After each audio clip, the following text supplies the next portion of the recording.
Hello friends, जय हिंद। We are learning the lesson to serve with love. और हमने अब तक देखा ब्रेथवेट के क्लास के स्टूडेंट्स अपना रिपोर्ट प्रेजेंट कर रहे हैं और आधा रिपोर्ट प्रेजेंट करना हो गया है और उस प्रेजेंटेशन में हम अब बढ़ते हैं आगे। Miss Dodd reported on the period of a history the class had studied. History में उन्होंने कुछ स्टडी किया था, एक पीरियड स्टडी किया था ब्रिटिश के इतिहास का, और वो स्टडी के बारे में वो बता रहे थे कि हमने हिस्ट्री में ये स्टडी किया और उसमें क्या सीखा, ये बताने वाले थे। द रिफॉर्मेशन इन इंग्लैंड, तो रिफॉर्मेशन पीरियड के बारे में बता रहे थे।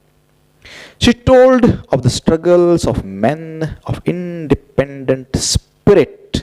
क्या बोला उन्होंने? Men of independent spirit मतलब खुली सोच वाले लोग, उनका struggle against the clerical domination, मतलब एक तो खुली सोच वाले लोग और एक तरफ क्लरिकल डोमिनेशन मतलब डोमिनेट करने वाले लोग। ओके, तो उन दोनों में जो स्ट्रगल हुआ उस स्ट्रगल के बारे में वो बता रही थी। And their efforts to break from established religious tradition, और कैसे ये खुली सोच वाले लोगों ने एस्टेब्लिश्ड जो ट्रेडिशन है उसमें से रास्ता निकालने की कोशिश की, जो बंधन है उसको तोड़ने की कोशिश की, ये वो बता रहे थे। From those early beginnings gradually grew the idea of tolerance for the beliefs and cultures of others. फिर वहां से शुरू हो गया कि लोग सोचने लग गए कि दूसरों की श्रद्धाएं, दूसरों के विश्वास, उनका कैसे रिस्पेक्ट करना है ना, उनके बिलीफ्स है, उनकी कल्चर है, उसको कैसे बिलीव करना, उसको कैसे रिस्पेक्ट करना, ये सीखे। तो दूसरों के विचारों का रिस्पेक्ट करना लोगों ने सीखा। एंड द नाउ, तो यहां से शुरू हुआ टॉलरेंस। लोगों के विचार अलग अलग हो सकते हैं, ये उन्होंने सोचा, और अगर कोई अपने से अलग सोचता है तो उसकी वो इंडिपेंडेंट सोच है, हमने उसका रिस्पेक्ट करना चाहिए, ऐसा उन्होंने सोचा। Denham's report was a bit of a shock. आगे आया डेनहम, उसका रिपोर्ट एक शॉकिंग रिपोर्ट था। He severely criticized the general pattern of PT and games.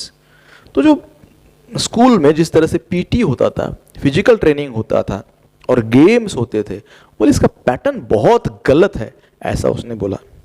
Emphasizing the serious limitations of space obtaining, तो स्पेस की बहुत कमी है उसने बोला, स्पेस ऑब्टेनिंग मतलब जगह कम पड़ जाती है, and the effect of that limitation on their games activities, और गेम्स पे उसकी वजह से क्या असर होता है ये भी उसने बताया।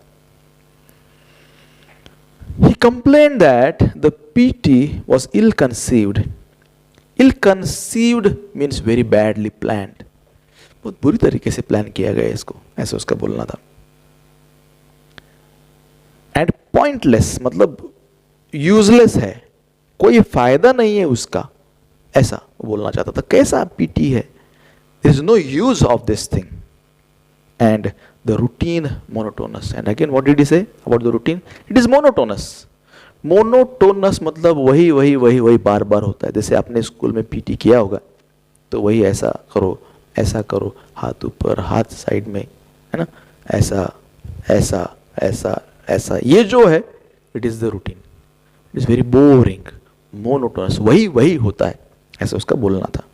So what was the problem that he found in PT, तो पीटी उसको लगा जगह का प्रॉब्लम है, दूसरा उसको लगा इल कंसीव्ड है, तीसरा उसको लगा पॉइंटलेस है, यूजलेस है, चौथा उसको लगा ये मोनोटोनस है। ऐसे अलग अलग प्रॉब्लम्स उसने पता लगाया। He could see no advantage in doing it. क्या फायदा उसको करने का, he said. A jolly good game was far better. एक मस्त गेम खेलते तो कितना अच्छा हो जाता, ऐसा भी उसको लग रहा था। apparently he was voicing the opinions of all the boys, for they cheered him loudly. मतलब वो जब बोल रहा था तो apparently मतलब clearly he was talking about the feelings of other boys. बाकी बच्चों के भी शायद यही ओपिनियन थे. ऐसा क्यों पता चला? ऐसे पता चला क्योंकि वो जब बोल रहा था तो सब लोग चीयर कर रहे थे, सब लोग उसको अप्रिशिएट कर रहे थे. सही बोला, सही बोला. मतलब ज्यादातर बच्चों की सोच ऐसे ही थी. When the reports were over, Denham called 2 children at random. Denham अभी प्रेसिडेंट था उस प्रोग्राम का, तो उसने 2 बच्चों को बुलाया from the audience and asked them to write the name of each teacher. और उन्होंने उसके अंदर बोला कि टीचर के नाम लिखो. हर टीचर जो वहां पे प्रेजेंट है वो टीचर के नाम उसमें लिखने को बोला, including the head on a slip of paper. बोले जो हेड है उनका भी नाम लिखो, हेड मास्टर भी है उनका भी नाम लिखो, और सारे टीचर का नाम उसके अंदर लिखने को उसने बोला. These slips were folded and placed in a hat. तो सब एक हैट में रखे. ओके. Juggled vigorously. तो सब ऐसा हिलाए. And then withdrawn one by one. Nobody knew कौन आने वाला था, कितने टीचर आने वाले थे, किसी को पता नहीं था. ये बच्चों का चॉइस था, तो उसमें से चिट निकाली गई. The names were called Mr. Weston, Miss Del Evans. Del Evans, Del उनके मैके का नाम, इवांस उनके ससुराल का नाम, ऐसा डेल डैश इवांस ऐसा. Miss Phillips. 3 लोग आए, Weston, Del Evans and Miss Phillips. Denham and Miss Joseph led the others off the stage. तो जो उनके क्लास के बच्चे बैठे थे रिपोर्ट प्रेजेंट करने के लिए, सबको स्टेज से नीचे बोले भी चलो स्टेज से, स्टेज खाली कर दो. वो लेके गए. And the teachers took their seats. फिर तीनों स्टेज पे आके बैठ गए. Weston big and bushily untidy between the 2 women. Ladies जो फंक्शन को आते हैं एकदम सच सवर के आते हैं, वो एकदम अच्छे से तैयार होके आए थे, और ये वेस्टर्न दोनों के बीच में बैठा था एकदम अनटाइडी सा, कोई प्रॉपर मैनेजमेंट, ऐसे ही आके बैठा था गबाड़े के जैसा. तो बहुत ऑड लग रहा था वो. Then the questioning began. अब ये जो 3 लोग बैठे थे ना, उनको बाकी बच्चे क्वेश्चन पूछने वाले थे. ओके, उनके डाउट्स क्या है, उनके क्वेश्चंस पूछने वाले थे. I believe I would have gone a long way to see what followed. Writer कहता है कि जो हुआ उसके बाद वो देखने के लिए मैं कुछ भी कर सकता था. I would have gone a long way means मैं कुछ भी एफर्ट्स मुश्किल सहन कर सकता था, क्योंकि उसके आगे जो हुआ that was amazing. It was an experience which I shall not easily forget. The questions were mostly from the two top classes. शायद 11th-12th होंगे. 2 टॉप क्लासेस ने ज्यादा क्वेश्चंस पूछे. Probably because the young children were either too timid or too uninformed to formulate their questions. बच्चों को थोड़ा मुश्किल जाता है question banana. They were too timid. Timid मतलब थोड़ा सा डरे हुए थे, सहमे हुए थे, इसीलिए. और उनको क्वेश्चन बनाना नहीं आता था. ये 2 रीजंस थे जिसकी वजह से उन्होंने ज्यादा क्वेश्चंस पूछे नहीं. The teachers had no briefing. Briefing मतलब इंफॉर्मेशन. टीचर्स के पास कोई इंफॉर्मेशन नहीं थी.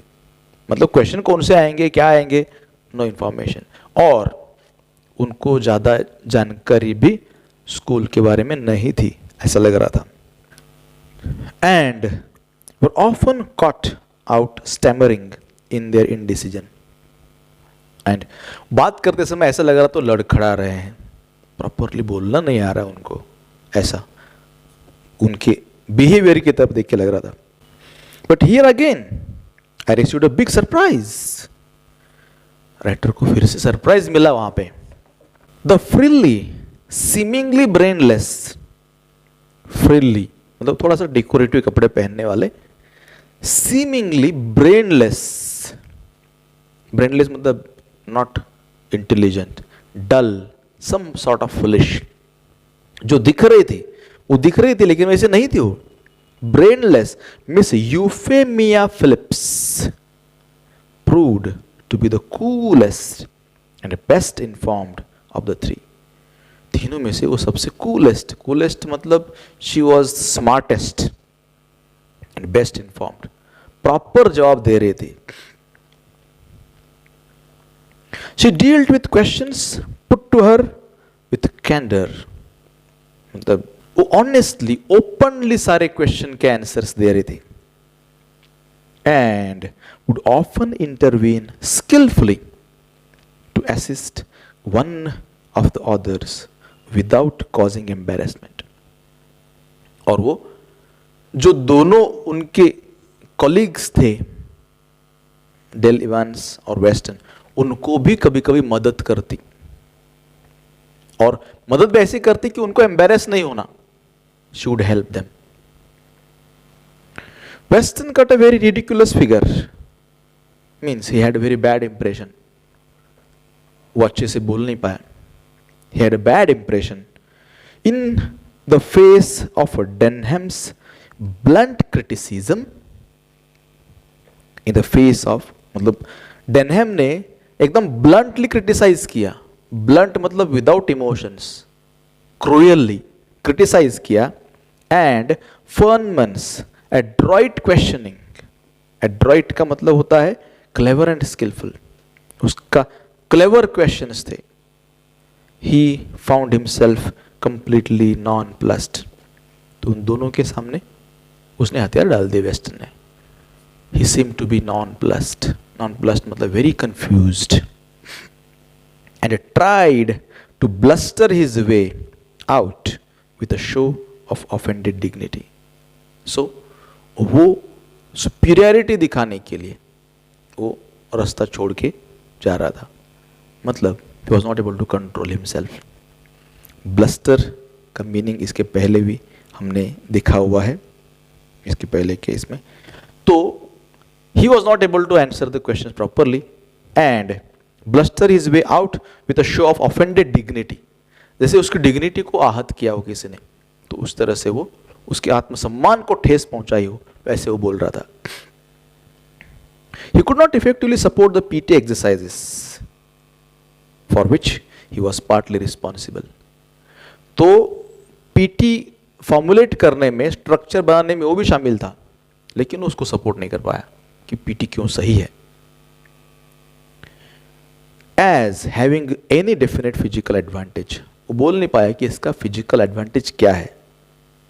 Denham was a trained boxer and insisted that such exercises were only advantageous if practiced daily and for more sustained period. वो boxing सीखा था उसने और बोले कि अगर ऐसे एक्सरसाइजेस कैसे होते हैं, they are practised daily, daily अगर होता है, एंड फॉर सस्टेन्ड मतलब लॉन्ग पीरियड के लिए होता है तो फायदा होता है, नहीं तो कुछ फायदा नहीं होता है, ऐसा डेनहम का बोलना था. PT twice weekly for 20 minutes was a waste of time. जो पीटी होता है अपने यहां वो होता है हफ्ते में 2 बार 20-20 मिनट के लिए, वेस्ट ऑफ टाइम उसका मानना था. He asserted. Once again, Miss Phillips took the reins. फिर से क्या हुआ? Miss Phillips took the reins मतलब कंट्रोल. रीन का मतलब होता है लगाम. उन्होंने अपने हाथ में लिया पूरा control. And her stock promptly shot up 100-fold. Stock मतलब उनका नॉलेज, इंफॉर्मेशन एकदम से 100 गुना ज्यादा बढ़ गया. She was very confident.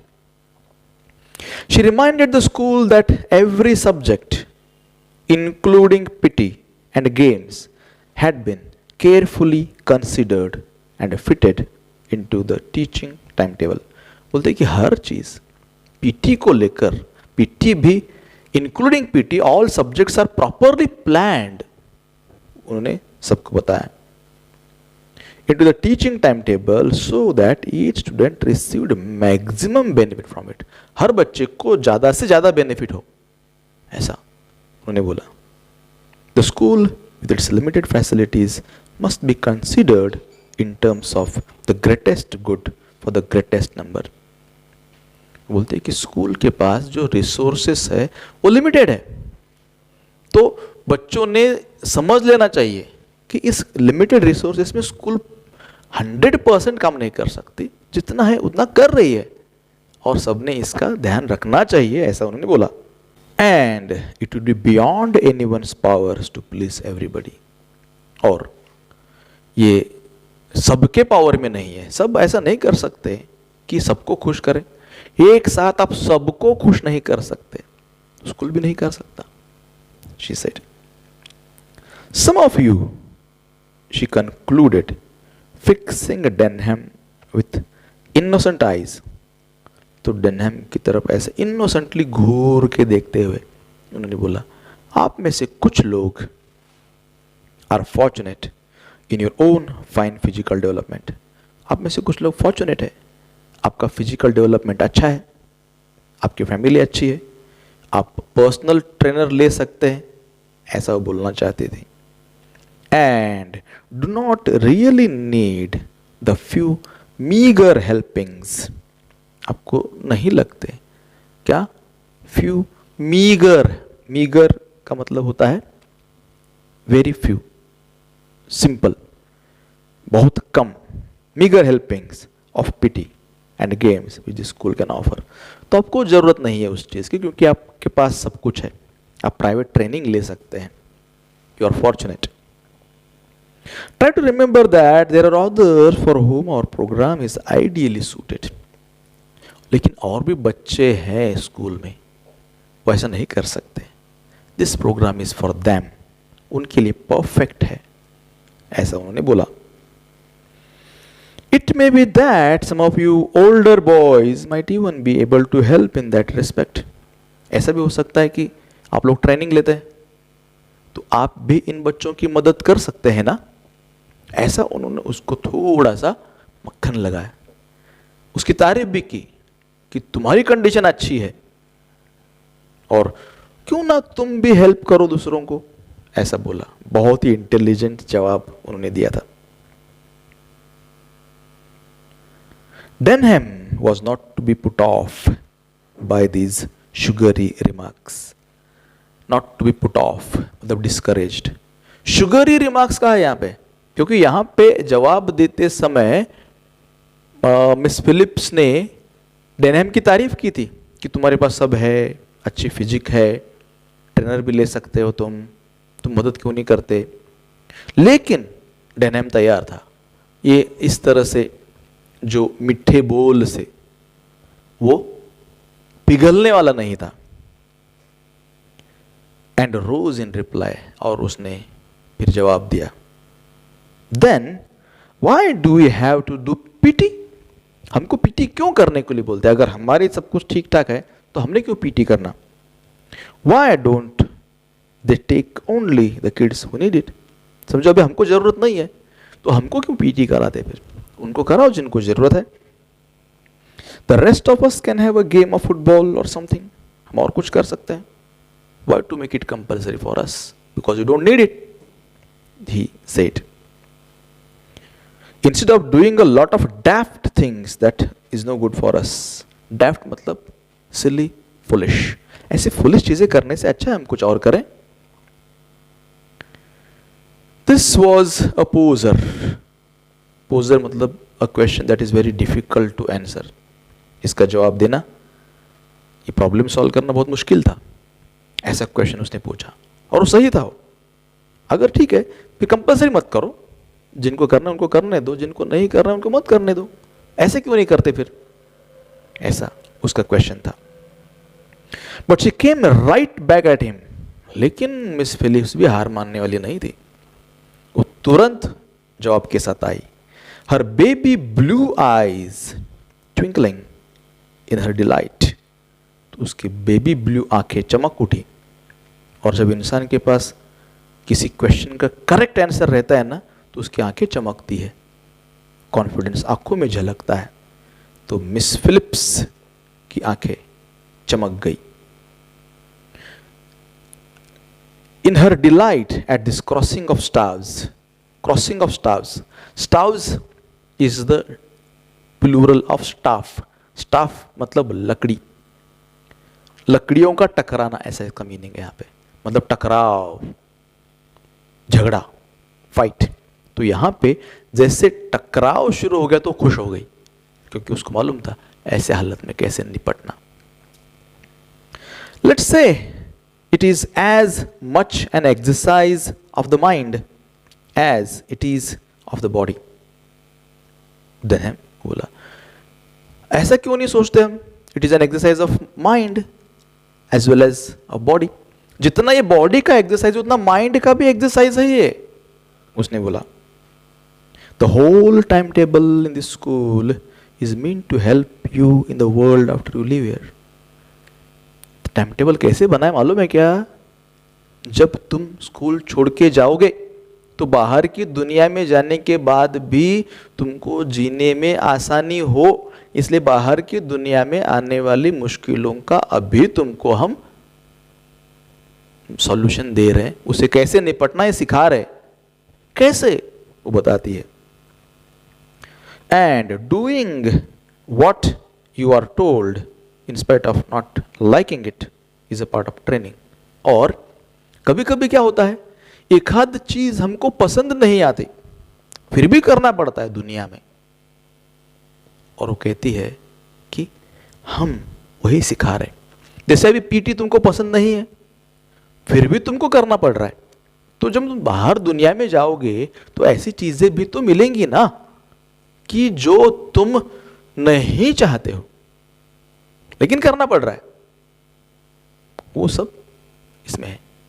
ऐसा वो बोलती है, I feel sure that you will see the point in that. और मेरे ख्याल से तुमको भी इसमें कुछ तो सच्चाई नजर आ रही होगी, है ना? She said. That stopped him. और यहां पे डेनहैम ने हथियार डाल दिए, उसका स्टाफ फेंक दिया, मतलब लड़ाई खत्म। Poor Denham knew that he had been outwitted. बेचारा डेनहैम, उसको मालूम पड़ गया, ही हैड बीन आउटविटेड। आउटविटेड मतलब उसको हरा दिया गया था। आउटविटेड, विट मतलब दिमाग। मिस फिलिप्स ज्यादा स्मार्ट निकली। She outsmarted Denham and he could do nothing about it and he sat looking rather rueful। और बैठ गया। rueful मतलब it is an expression of regret, बस पछताते हुए बैठा। वो बोला कि अब जवाब दे दिया करेक्ट, अब कुछ नहीं बोल सकते हम। while Miss Phillips smiled broadened, लेकिन फिलिप्स का स्माइल ब्रॉड हो गया। This frilly innocent looking puss, frilly मतलब जो थोड़ा सा डेकोरेटिव है, और इनोसेंट लुकिंग। पुस मतलब कैट। इस बिल्ली ने, उनको बिल्ली बोला है, बिल्ली ने हैड गॉबल्ड हर कैनरी। कैनरी मतलब बर्ड। वो पंछी पूरा चबा लिया था। उस बिल्ली ने, फिलिप्स नाम की बिल्ली ने डेनहैम नाम का पंछी कैनरी पूरा खा लिया था, विदाउट लिविंग द टाइनिएस्ट फेदर। और कुछ भी बाकी नहीं रहा था, पूरा का पूरा निगल लिया था, मतलब उन्होंने उसको खा लिया दिमाग से, ऐसा बोला। I began to understand how it was that so slight a creature could cope so effectively with her class। इतनी स्लाइट सी क्रीचर है, इतनी सीधी सादी सी लेडी है, लेकिन वो क्लास को कैसे कोप करती होंगी, हैंडल करती होंगी, ये समझ में आया। Soon after this, as the morning ended, सुबह का सब प्रोग्राम खत्म हो गया। The head went on to the stage and closed the proceedings। ने बोला ठीक है, बस अभी आज का प्रोग्राम खत्म, expressing his pride in all the children. बोला I am proud of you all, सबने जो मैनेज किया. And his deep appreciation of their efforts. He also appreciated the efforts done by them. This is how the program ended, and this is how the lesson also ends. Chapter number 17 यहाँ पे खत्म होता है. And it's all about the lesson to serve with love. I hope you came to know about the whole novel in short. If possible, go and watch the movie. This will help you. Okay. See you soon with the next lesson.